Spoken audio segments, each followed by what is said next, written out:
안녕하세요, 박주공입니다. 내일 밤 8시입니다. 수원 월드컵 경기장에서 대한민국과 요르단의 경기가 있습니다. 북중미 월드컵 아시아 3차 예선 경기 중에 하나입니다. 우리가 지난 경기에서 오만과 비겼기 때문에 이번 경기에서는 반드시 승점 3점을 거둬야 합니다. 두 팀의 최근 5경기 전적을 보면 이렇습니다. 한국은 3승 2무로 무패를 달리고는 있는데 최근 2경기에서 무승부가 나와가지고 조금 분위기가 애매합니다. 그것도 팔레스타인, 오만 같은 우리나라보다는 조금 한두 단계 아래에 있는 팀과 상대로 비겼기 때문에 사실상 진 거와 다름이 없습니다. 특히 오만전은 홈에서 열린 경기에서 비겼습니다. 이거는 패배와 다름이 없죠. 요르단은 2승 3무인데요. 오만을 4대 0으로 이겼고 그 이후에 이라크, 쿠웨이트, 우즈벡과 연이어 무승부를 거뒀습니다. 그리고 가장 최근 경기에서 팔레스타인을 3대 1로 잡으면서 분위기가 상당히 올라온 상태입니다. 아시아 3차 예선 B조 순위표를 보시면 이 경기가 얼마나 중요한지 알 수 있습니다.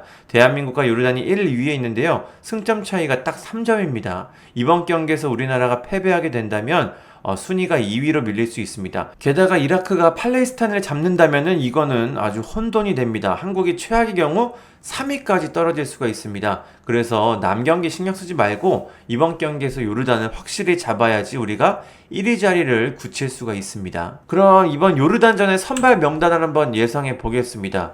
지난 경기에서 오만전 선발 라인업 딱 하나 틀렸었는데 이번 경기는 조금 예상하기가 어려울 것 같습니다. 부상자들도 있고 이래가지고 일단 예상을 해보겠습니다. 일단 골키퍼는 조현우 선수가 나올 게 거의 확실해 보입니다. 이창근이나 김동원 카드가 있긴 한데 이렇게 중요한 경기에 조현우 선수를 선발로 안 쓸 이유는 없습니다. 그리고 포백 한번 보겠습니다. 포백은 이태석, 건경원, 조유민, 서령우 지난 경기의 포백 라인이 아마 그대로 나오지 않을까 싶습니다. 센터백 라인은 변할 게 없고요. 왼쪽 풀백 이태석, 오른쪽 풀백 서령우 선수가 나오지 않을까 싶습니다. 물론 서령우 선수를 왼쪽으로 돌리고 오른쪽에 황재현 선수를 둘 가능성도 있긴 한데 그렇게까지 하면서 포지션 변화를 줄 것 같지는 않습니다. 이태석 선수가 한번 최근에 이제 오만전 뛴 경험이 있기 때문에 이 포백 라인을 아마 그대로 가져가지 않을까 싶습니다. 그리고 중원에는 박용우, 황인범 선수가 나올 가능성이 커 보입니다. 박용우 선수는 홍명보 감독 체제에서는 굳건한 수비형 미드필더고요. 나머지 한 자리가 지난 경기에서 백승호 선수였는데 햄스트링 부상 때문에 아웃이 됐습니다. 그래서 이번 경기에는 황인범 선수가 나오지 않을까 싶습니다. 홍명보 감독이 경기 전에 이야기했던 것도 있고 황인범 선수가 100%까지는 아니지만 그래도 경기에 뛸 수 있는 상태까지는 올라온 것으로 알려져 있습니다. 황인범 선수의 중요성을 생각하면은 몸 상태가 조금은 정상이 아니더라도 홍명보 감독은 기용할 가능성이 상당히 큽니다. 이번 경기가 굉장히 중요하기 때문입니다. 그러면 2선을 한번 보겠습니다. 2선도 아마 큰 변화가 없을 것으로 보입니다. 손흥민, 이재성, 황희찬 선수가 이렇게 나올 것 같고요. 여기 세 선수는 크게 변화를 줄 만한 요소가 없습니다. 측면에 엄지성, 양민혁, 양현준 그리고 중앙에 이동경 선수 같은 자원들이 있긴 한데 이렇게 중요한 경기에 A대표팀 경험이 조금 부족한 선수들을 선발로 쓸 그렇게 대담한 결정을 내리기는 조금은 어려워 보입니다. 손흥민 선수는 주장이기 때문에 반드시 출전을 해야 되고요. 이재성 선수 역시 사전 기자회견에 나왔기 때문에 출전 가능성이 높습니다. 그리고 우리 대표팀을 생각해서도 가운데서 활동량이 상당히 많고 정확한 패스를 찔러줄 수 있는 이런 선수가 반드시 필요합니다. 그리고 황희찬 선수는 지난 경기에서 오만전에서 득점까지 기록했기 때문에 자신감이 올라와 있는 상태이기 때문에 이번 경기에도 아마 선발로 나오지 않을까 싶습니다. 그러면 최전방은 누가 나올까요? 3명의 카드가 있는데 저는 아마 오세훈 선수가 나오지 않을까 싶습니다. 지난 경기에는 주민규 선수가 선발 기회를 받았죠. 하지만 생각보다는 그렇게 돋보이는 활약을 하지는 못했습니다. 우리보다 한두 수 아래에 있는 오만한테 별다른 활약을 보여주지 못했기 때문에 아마 홍명보 감독은 이번에는 변화를 좀 줄 것 같습니다. 그래서 오세훈 선수가 이제 교체로 나와서 좋은 활약을 했기 때문에 이번에는 아마 선발로 기용을 하지 않을까 싶습니다. 그렇다면 오영규 선수가 있는데 왜 오세훈이냐?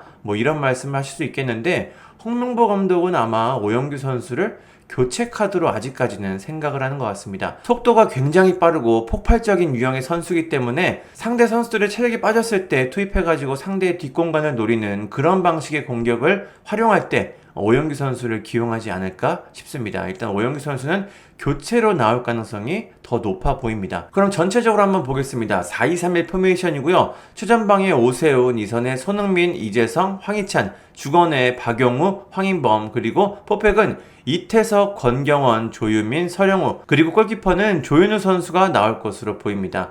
이게 제 예측이고요. 아마 여기서 한두 개 아마 틀릴 것 같은데 제 생각으로는 아마 이렇게 홍명보 감독이 선발 라인업을 꾸리지 않을까 싶습니다. 저번에는 하나 틀렸는데 이번에는 다 맞았으면 좋겠습니다. 그럼 경기 전 사전 기자회견에서 홍명보 감독이 했던 말을 간단하게 살펴보겠습니다. 일단 요르단전 각오에 대해서 경기에 앞서 최근 산불로 국가 재난 상태다. 심각한 상태인데 조속히 산불이 진화되길 바란다.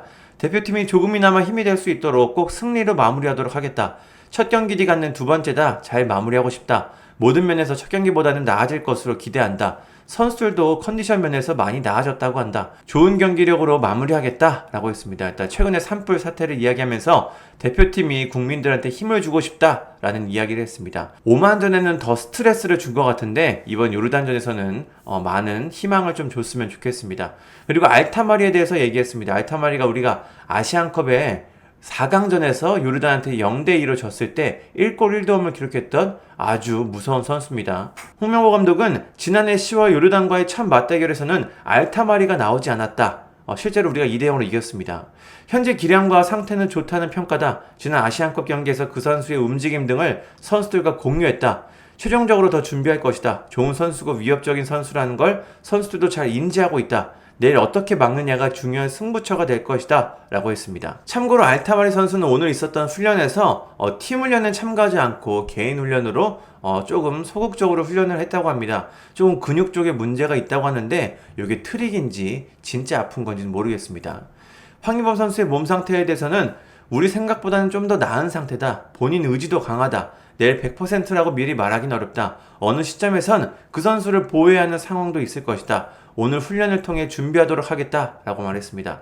몸 상태가 생각보다 좋고 본인 의지도 강하다 이렇게 말한 걸 보니까 아마 경기에 나올 가능성이 상당히 높아 보입니다. 밀집 수비 공략에 대해서는 오만전은 상대 밀집 수비를 결과적으로 깨지 못했다. 하지만 밀집 수비를 깨는 방법은 분명히 있다. 다만 시간이 걸리는 문제라 본다. 나 역시 그런 경기를 해본 적이 있다. 선수들과 방법에 대해 소통했다. 상대가 오만처럼 나올지 장담할 수 없지만 중요한 건 우리가 어떤 상황에서 경기하는지를 인지하고 스마트한 플레이를 해야 할 것으로 본다 라고 했습니다. 이번 경기는 전석이 매진이 됐습니다. 지난 오만전은 빈자리가 좀 보였는데 이번 경기는 매진이 됐다고 하니까요. 현장에 가시는 분들 많은 응원 부탁드리겠습니다. 또 붉은 악마가 직접 기획한 요르단전 카드 섹션이 있다고 합니다. 4만여 관중이 함께 이렇게 카드 섹션을 하는 거는 3년 만이라고 하는데요. 어떤 응원이 나올지 기사로 이미 나왔긴 한데 찾아보시면 알 수 있습니다. 그리고 하프타임에 노라조의 공연도 있다고 하니까 재밌는 추억이 될 것 같습니다. 그렇다면 요르단전에서 우리가 패배한다면 어떻게 될까요? 바로 헬게이트가 열립니다. 같은 라운드에 이라크가 팔레스타인을 상대하는데요. 여기서 이라크가 승리한다면 한국, 요르단, 이라크 모두 승점 15점이 됩니다. 이 괄호 안에 있는 골득실은 현재 골득실입니다. 한국이 플러스 7이고 요르단이 6, 이라크가 2입니다. 그런데 요르단이 여기서 승리한다면 한국보다 골득실이 더 높아질 가능성이 있고 이라크가 팔레스타인을 다득점으로 승리한다면 역시 골득실이 상당히 올라와서 우리랑 비슷할 수가 있습니다. 득실에 따라서 최악의 경우 한국이 3위까지 떨어질 가능성이 있습니다. 그리고 한국의 다음 경기는 이라크 원정입니다. 이라크하고 승점이 같은 상황에서 만약에 원정 경기에서 맞붙는다고 하면은 경기가 상당히 쉽지 않을 것으로 보입니다. 이번에 우리가 무조건 요르단을 이겨야 하는 이유가 바로 거기에 있습니다. 대한민국과 요르단의 경기가 다가오고 있습니다. 내일 밤 8시인데요. 평소라면 요르단 정도는 우리가 마음 편하게 볼 수가 있는데 지난 아시안컵을 기점으로 해가지고 뭔가 더 이상 아시아 팀들도 무시할 수 없는 그런 팀들이 됐습니다. 이번 요르단전도 우리가 방심하지 말고 반드시 침착하고 조심스럽게 경기를 해가지고 승리에 중점을 두는 그런 경기를 해야 될 것 같습니다. 경기력도 중요하긴 한데 이런 월드컵 3차 예선 정도에서는 내용보다는 결과가 더 중요합니다. 우리나라가 반드시 승점 3점을 가져와가지고 3차 예선에서 편안하게 월드컵 본선행을 확정 지었으면 좋겠습니다. 감사합니다. 구독과 좋아요는 저에게 큰 힘이 됩니다. 감사합니다.